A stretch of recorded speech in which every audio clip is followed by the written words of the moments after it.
Hatches country chicken నుండి భీమ్ నాటుకోడిగా అయితే పేరు మార్చడం జరిగింది. దాదాపు 2 సంవత్సరాల పైన హ్యాచెస్ కంట్రీ చికెన్ పేరుతో ఫ్రీ రేంజ్ నాటుకోడి పెంపకం మరియు సొంత అవుట్లెట్లతో ముందుకు తీసుకెళ్ళాం. హ్యాచెస్ కంట్రీ చికెన్ పేరుతో మాకు చాలా మంచి గుర్తింపు వచ్చింది. చాలామంది కస్టమర్స్ మా ప్రొడక్ట్‌ని నమ్మారు. మాకు బలంగా సపోర్ట్ చేశారు. బర్డ్ ఫ్లూతో మా కోళ్ళన్నీ మరణించడంతో అవుట్లెట్‌ని మూసేయాల్సిన పరిస్థితి అయితే వచ్చింది ప్రస్తుతానికి. కానీ మా జర్నీ అక్కడితో ఆగిపోలేదు. మేము కేవలం నాటుకోడిని పెంచి ట్రేడర్‌కి అమ్ముకోవాలి, థర్డ్ పార్టీకి అమ్ముకోవాలని ఆలోచన ఎప్పుడు కూడా చేయలేదు. నాటుకోడికి సంబంధించి ఒక బ్రాండ్ బిల్డ్ చేసి, నాటుకోడి ఇండస్ట్రీలో ఒక స్ట్రాంగ్ ఐడెంటిటీ క్రియేట్ చేయాలని అనుకున్నాం. రైతు ఎందుకు కేవలం పంటను తీయడం దగ్గరే ఆగాలి, దాన్ని వ్యాపారంగా మలిస్తేనే సరైన గుర్తింపు, కష్టానికి తగ్గ ఫలితం అని బలంగా నమ్మాను.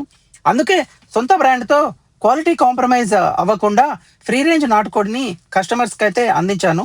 చాలామంది కస్టమర్స్ కూడా హ్యాచెస్ కంట్రీ చికెన్ అనే పేరు అంత క్యాచీగాను, ఈజీగాను లేదు గుర్తుపెట్టుకోవడానికి అని ఫీడ్‌బ్యాక్ అయితే ఇవ్వడం జరిగింది. బర్డ్ ఫ్లూ ఇన్సిడెంట్ తర్వాత చాలా మార్పులు తీసుకున్నాం. మా అవుట్‌లెట్స్‌ని రన్ చేసే విధానంలో గానీ, మా ఫ్రీ రేంజ్ నాటుకోడిని పెంచే పద్ధతిలో గానీ చాలా మార్పులు చేయాలని నిర్ణయం తీసుకున్నాము. అందులో ఈ పేరు మార్పు కూడా ఒకటి. కొత్త పేర్లు, కొత్త ఐడెంటిటీతో ముందుకెళ్ళాలనే నిర్ణయం తీసుకున్నాం. ఆ కొత్త పేరే భీమ్ నాటుకోడి.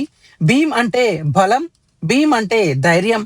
భీమ్ అనేది గ్రామీణ వాతావరణానికి, మన సాంప్రదాయానికి ఒక పవర్‌ఫుల్ ఐడెంటిటీ అని నమ్మాను. మా లక్ష్యం ఒక్కటే, వినియోగదారునికి నాణ్యమైన నాటుకోడిని ఒక నమ్మకమైన బ్రాండ్‌తో అందించాలి. పేరు మారింది కానీ మా కమిట్మెంట్ మారదు. పేరు మారింది కానీ మా క్వాలిటీ మారదు. పేరు మారింది కానీ మా కస్టమర్స్‌తో మాకున్న అనుబంధం మారదు.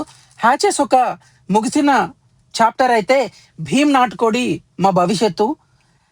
కేవలం ఇది పేరు మార్పు మాత్రమే కాదు, మా సరికొత్త ప్రయాణానికి నాంది.